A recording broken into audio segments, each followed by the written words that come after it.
Cette fois-ci, nous allons nous concentrer sur le programme. Vous allez apprendre comment est-ce que on installe un programme et comment est-ce que on le désinstalle.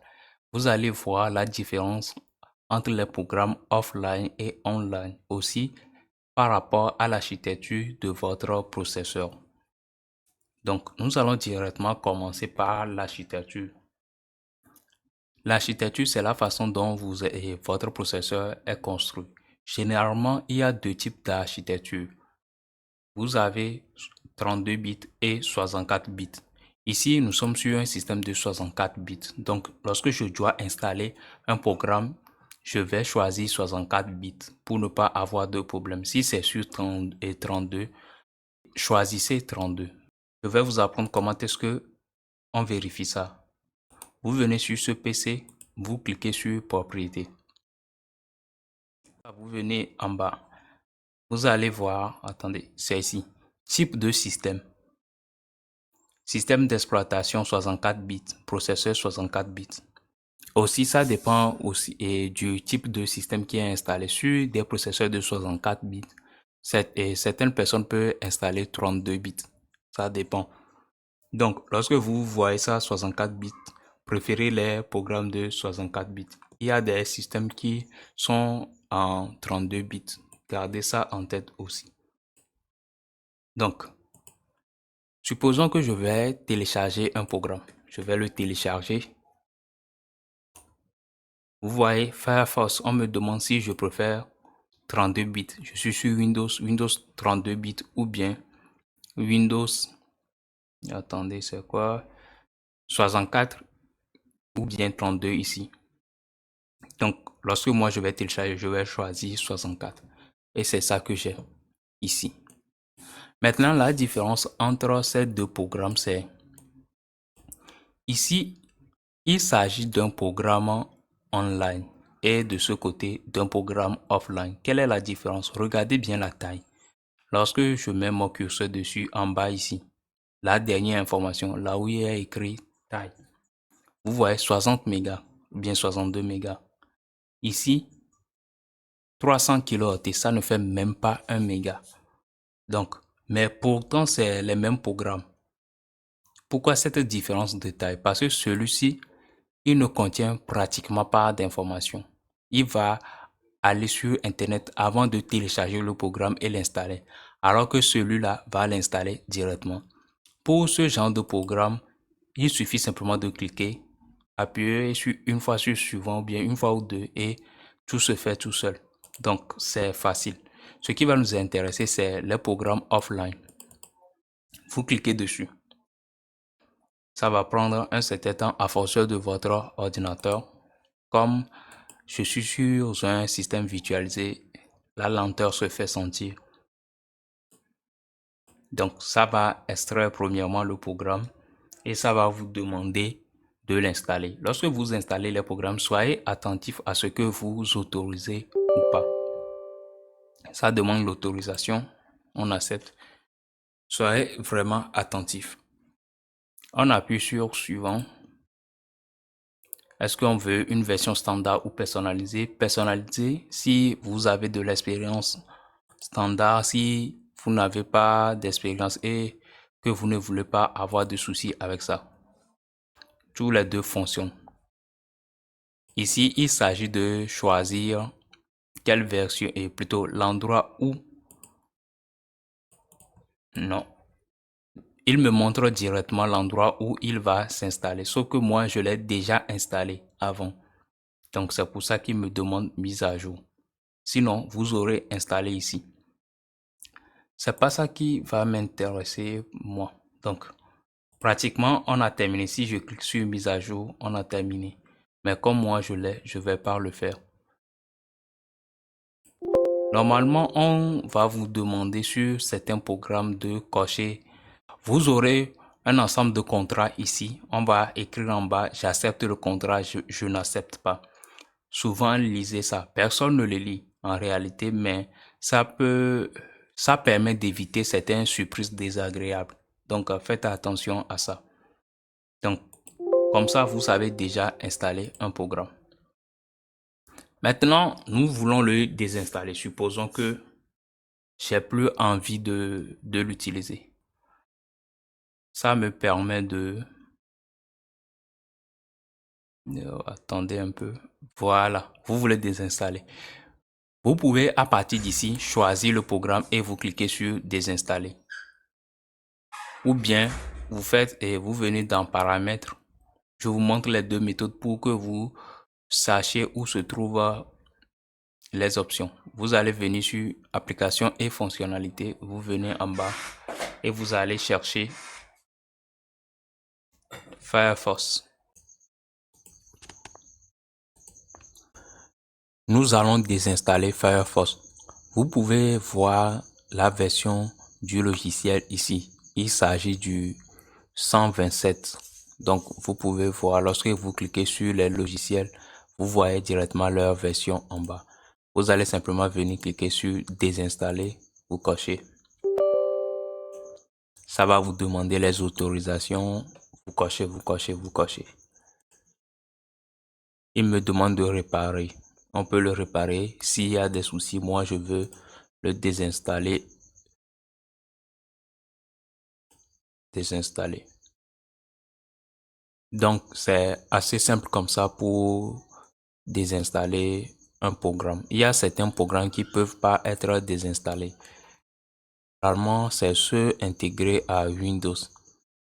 Il y a des moyens de le faire, mais vous avez besoin des systèmes, plutôt des logiciels avancés pour ça. Ou bien vous êtes obligé de le faire en ligne de commande. Mais c'est pas ça qui nous intéresse pour le moment.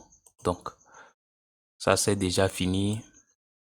Si vous avez un problème avec le logiciel et que vous l'avez désinstallé, vous voulez faire savoir à Firefox, vous pouvez cliquer ici, ça va vous demander des informations et autres. Ça m'intéresse pas. Donc, vous avez vu la désinstallation. Maintenant, on réinstalle pour que vous voyez la différence à peu près. Est-ce que j'en profite pour essayer d'installer un autre aussi? En tout cas, on est dessus. On verra ça après. Donc, j'appuie sur suivant. Je vais choisir personnaliser cette fois-ci pour vous montrer une chose. Lorsque vous installez un programme, je vous avais dit que ça se trouve ici sur C. Soit c'est ici, programme, si c'est 64 bits, programme X86 si c'est 32 bits. Maintenant, regardez. Lorsque je choisis personnaliser, ça me propose Program Files. C'est là qu'il veut installer ces éléments. Moi, ça m'intéresse pas. Je veux plutôt qu'il les installe ailleurs. Je peux simplement choisir le dossier et cela va changer. Et puis, je vais cliquer sur OK. Ou bien, je peux créer un autre dossier ici pour l'installer autre part. C'est souvent utile pour faire entre guillemets, des versions portables. C'est-à-dire, ce sont des logiciels que vous pourriez utiliser même en déplaçant le fichier. Ça ne marche pas pour tous les logiciels. Il y a certains qui sont spécialement conçus pour ça. Vous pouvez bidouiller pour le créer en quelque sorte, mais il peut y avoir des ratés. Donc, si vous voulez le faire, vérifiez bien. Parce que à partir d'ici, vous pouvez directement l'installer sur une clé USB. Et lorsque vous allez enlever la clé, le logiciel ne va pas fonctionner. Donc, c'est à connaître aussi, ça peut être intéressant. Moi, je le fais souvent parce que lorsque je réinstalle mon ordinateur, je garde toujours mes logiciels les plus importants et je peux directement les utiliser sans trop de prise de tête. Donc, j'appuie sur suivant. Il me demande, c'est ce genre d'éléments que je vous avais demandé de surveiller, c'est-à-dire les autres options qu'il va vous proposer de cocher. Par exemple, ici, c'est un micro-logiciel, un petit logiciel qu'il va utiliser pour faire la maintenance, c'est-à-dire pour réparer Firefox en cas de problème. Si ça ne vous intéresse pas, vous pouvez le décocher, mais vaut mieux le garder et cocher. Pour certains programmes, il va vous proposer d'autres programmes. Donc, faites attention lorsque vous installez des éléments. Donc, j'appuie sur suivant. Il me demande si je veux un raccourci sur le bureau. Il va l'afficher ici. Je réduis ça. Ou bien dans le dossier du programme démarrer, c'est-à-dire ici. Ou bien si je le veux dans la barre des tâches en bas. Donc, moi, je vais décocher sur le bureau. Je ne veux pas sur le bureau. Démarrer, oui. Et la barre des tâches aussi. Donc, j'appuie sur suivant. Et il ne reste plus qu'à patienter. Je vais essayer de...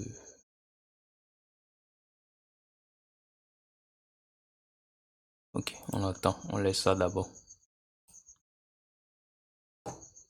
Sinon, c'est plus ou moins la procédure pour installer des éléments. Il y a d'autres logiciels que vous pouvez utiliser, comme par exemple, voilà, Microsoft Store. Vous venez juste ici, vous cliquez et vous l'ouvrez. Si vous ne le trouvez pas, vous pouvez toujours trouver tous les programmes ici. On va chercher Microsoft Store ici. Et voilà. Donc, je vais pas le lancer. Ok, quand même, je vais le lancer pour que vous puissiez le voir. Lancement. Vous voyez, c'est fait. Si vous voulez l'installer à partir du Microsoft Store, c'est assez simple à faire aussi. Vous ouvrez Microsoft Store. Si il n'est pas à jour, il va vous demander de faire la mise à jour. Vous allez accepter, vous allez simplement patienter le temps d'une mise à jour. Ici, il est en train de charger les éléments. Ça peut être un peu long en fonction de votre utilisation. Moi, je l'utilise presque jamais. Donc, nous allons cliquer sur Mozilla. La raison pour laquelle moi je l'utilise pas, c'est parce que je ne peux pas contrôler l'installation. Par exemple, lorsque je voulais changer de fichier pour peut-être l'installer sur une clé USB, c'est pas possible à partir d'ici. C'est très compliqué de le faire. C'est même pas très compliqué, vous n'aurez pas accès à ça ou bien vous serez obligé de le déplacer après et ça c'est pas intéressant pour moi. Vous pouvez trouver des tas d'applications ici. Celui-là aussi a l'air intéressant. Lorsque vous avez l'intention de télécharger un programme, vous pouvez lire ses avis ici, les évaluations et les commentaires. Bref, vous aurez toutes les informations sur le programme ici, même les captures d'écran pour vous montrer l'interface, c'est-à-dire comment est-ce qu'il va s'afficher. Dans Microsoft Store, vous pouvez faire la mise à jour de certains programmes directement, surtout si ce sont des programmes que vous avez installés à partir du Microsoft Store ou bien si vous l'avez fait ou bien si c'est les programmes de Windows, c'est-à-dire les programmes qui sont intégrés à Windows directement. Vous pouvez faire la mise à jour ici. Vous voyez, obtenir les mises à jour. Donc, c'est une manière simplifiée de faire la maintenance de ces logiciels. Vous pouvez aussi les désinstaller à partir d'ici. Prenons un exemple.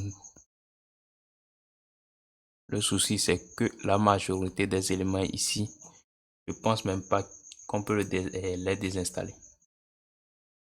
Ok, c'est pas grave.